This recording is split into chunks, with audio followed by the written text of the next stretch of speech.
এই ভিডিওটা যেদিন শ্যুট করার কথা সেদিন সকাল 9:30টায় আমি হন করে বাজারের দিকে হাঁটছি আর ভাবছি বড্ড দেরি হয়ে গেল। মনে মনে চাইছিলাম ছোট বজুরি ট্যাংরা দিয়েই করব, কিন্তু একে কলকাতার বাজারে বজুরি ট্যাংরা পাওয়া এখন দুষ্কর, তাও খুব সকাল সকাল গেলে পাওয়া যায়। তবে তোমাদের কপাল ভালো বলতে হবে, কারণ গিয়ে দেখি কাশীনাথদার দাদার দোকানে 1 গামলা জ্যান্ত বজুরি ট্যাংরা জলকেলি করছে। শীতের লাল মূলো দিয়ে ট্যাংরা মাছের ঝোলটা আমাদের বাড়িতে বাবার খুব প্রিয়। এই মাছের ঝোল গরম গরম ভাতের সাথে অমৃত সমান। ছোট জ্যান্ত ট্যাংরা মাছ ছাড়া সবজি যা যা লাগবে সেটা বলে দিই। আলু, লাল মূলো, টমেটো, কাঁচা লঙ্কা আর ধনেপাতা।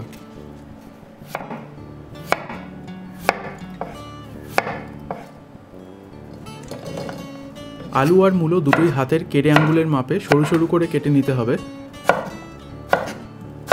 আলু কেটে জলে ভিজিয়ে রাখছি, কারণ না হলে কালো হয়ে যাবে।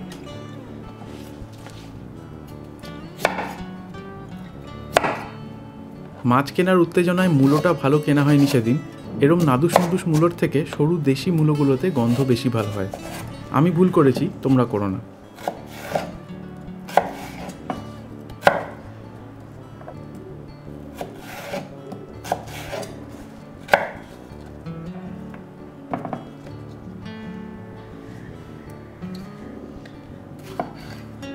টমেটোটা একটু বড় করে কাটলেই ভালো, ঝোলে একেবারে গলে যাবে না, ভাতের পাতে মেখে খেতে ভালো লাগে।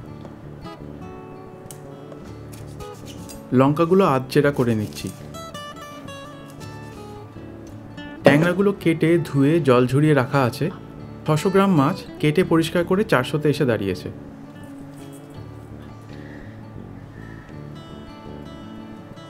নুন হলুদ মাখিয়ে নিতে হবে।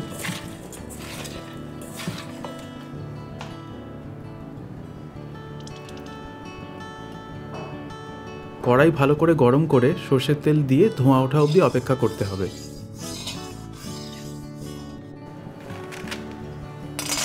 তারপর গ্যাস কমিয়ে তেলটা একটু ঠান্ডা হলে প্রথমে ডালের বড়িটা ভেজে নিতে হবে। এতে মাছের আঁশটে গন্ধটা বড়িতে ঢুকবে না।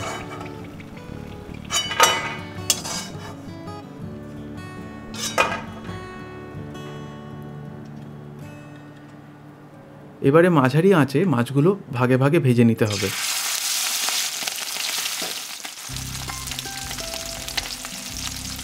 এত ছোট মাছ 1 থেকে 2 মিনিট ভাজলেই যথেষ্ট।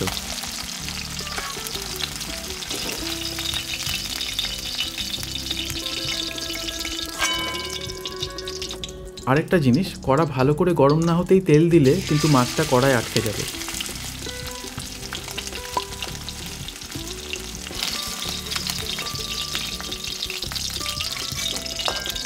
ভাজার পর কতটা তেল আছে সে বুঝে আর একটু সর্ষের তেল দিতে হবে। তেল গরম হলে তেজপাতা, সাদা জিরে ফোড়ন দিচ্ছি।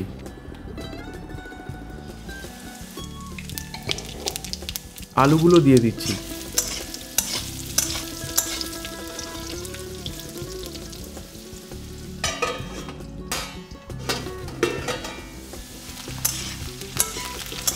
ঢাকা দিয়ে মাঝারি আঁচে 2 মিনিট ভেজেই মূলোটা দিয়ে দেবো।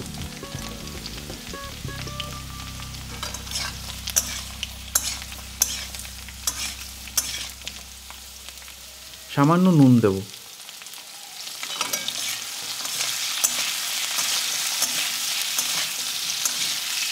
এরপর ঢাকা দিয়ে আরও 3-4 মিনিট ভাজতে হবে।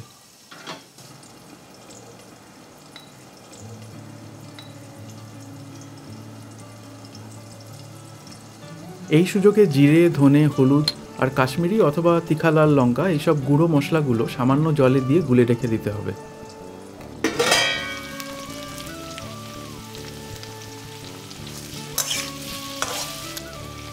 টমেটো দিয়ে একটু নাড়াচাড়া করে মশলা গোলাটা দিয়ে দেবো।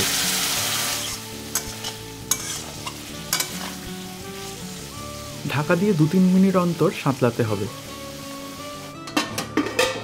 এরপর আদা বাটা আর কাঁচা লঙ্কা বাটাটা দিয়ে দেবো। আদা বাটাটা আজকাল মার দেখা দেখি আমরাও একটু পরে দিই। আদাটা বেশি ভাজা ভাজা হলে গন্ধটা একটু অন্যরকম হয়ে যায়।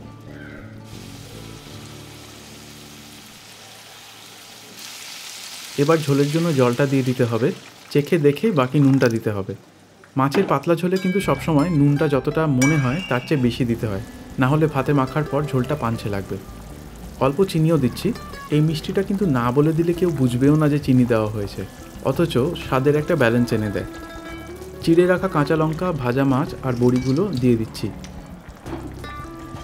আলু মূলোগুলো কিন্তু এখন নরম, তাই একটু হালকা হাতে নাড়াচাড়া করতে হবে। এই যে কোন স্টেজে কতটা পর্যন্ত রান্না করে পরেরটা দিলে শেষে গিয়ে সবজিগুলো সব সেদ্ধও হবে অথচ ভেঙেও যাবে না, এই আন্দাজগুলো তৈরি করতেই অনুশীলন লাগে। এই পাতলা মাছের ঝোল একদম পারফেক্ট রান্না করতে তাই কোরমা কালিয়া রাঁধার চেয়েও বেশি অধ্যাবসায় লাগে। আমরাও শিখছি, তোমরাও শেখো।